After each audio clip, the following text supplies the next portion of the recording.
अस्सलाम वालेकुम। 30 जून को आपके बैंक अकाउंट में कितना बैलेंस होना चाहिए? अगर आप फाइलर हैं तो आपके अकाउंट में कितना बैलेंस होना चाहिए? अगर आप नॉन फाइलर हैं तो आपके अकाउंट में कितना बैलेंस होना चाहिए? इसका आपको क्या फ़ायदा या नुकसान हो सकता है? ये चीज़ें आज हम डिस्कस करेंगे। देखिए, 30 जून का बैलेंस या किसी भी डेट का बैलेंस डिपेंड करता है आपकी सोर्स ऑफ इनकम पे, आपका स्पेंडिंग पावर के ऊपर, आपके एसेट्स वर्सेस इनकम। आपके एसेट्स कितने हैं, आपकी इनकम कितनी है, क्या आप लायबल पे टू पे टैक्सेस हैं या नहीं हैं, आप इंटरनेशनल टूर्स कर रहे हैं। ये बहुत सारे अवामिल हैं जो हमने डिस्कस करने हैं।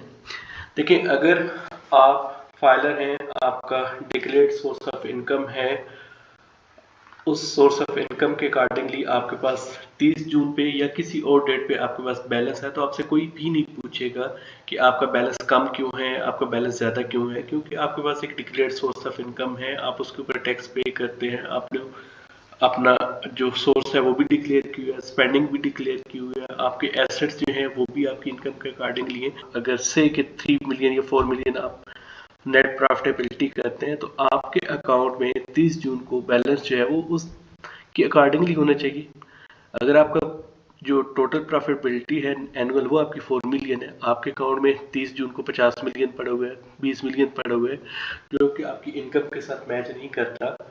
या अगर आपने एसेट्स भी परचेज किए हैं, वो भी आपने मोर देन 4 मिलियन परचेज कर लिए, वो 10 मिलियन की कर लिए, 20 मिलियन की कर लिए। इसके अलावा आपकी स्पेंडिंग जो है वो काफ़ी ज़्यादा है, आप हाई स्पेंडिंग करते हैं, आप इंटरनेशनल टूर्स करते हैं, तो ये सारी चीज़ें मैटर करती हैं कि आपका जो सोर्स ऑफ इनकम है क्या उसके साथ चीज़ें आपकी मैच हैं या नहीं है। ये सारी की सारी चीज़ें जो है वो आपके टैक्स के ऊपर इफेक्ट करती हैं।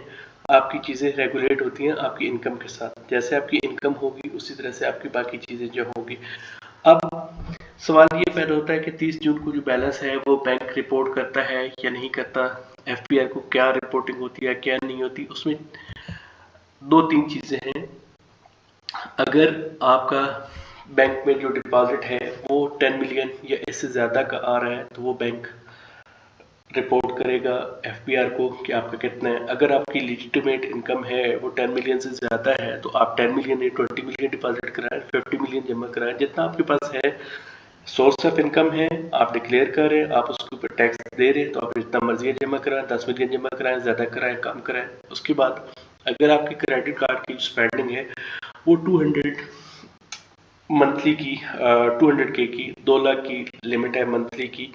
अगर सेम वही वाली चीज़, अगर आपके पास इतनी इनकम है, आपकी इतनी स्पेंडिंग आप कर सकते हैं, इनकम के अकॉर्डिंगली है, तो 2 लाख नहीं 4 लाख करें, 10 लाख करें, जितनी भी आप स्पेंडिंग करेंगे आपसे कोई नहीं पूछेगा, क्योंकि आपकी ये डिक्लेयर्ड इनकम है। इसी तरह से अगर आप विड्रॉल करते हैं बैंक से, अगर आपके बैंक में जो अमाउंट पड़ी हुई है वो आपकी डिक्लेयर्ड अमाउंट है, आपने उसका सोर्स ऑफ इनकम बताए हुए है, आपने उसके पे ऑलरेडी टैक्स पे किए हुए हैं, तो आप 1 मिलियन नहीं 2 मिलियन निकालें, 3 मिलियन निकालें, कोई भी आप अमाउंट निकालेंगे आपसे कोई नहीं पूछेगा। ऊपर आपको प्रॉफिट मिलता है तो उसके ऊपर विथहोल्डिंग होती है, वो रिपोर्ट होती है कि आपका बैंक पे इतना प्रॉफिट है, इस पे इतनी विथहोल्डिंग हुई है।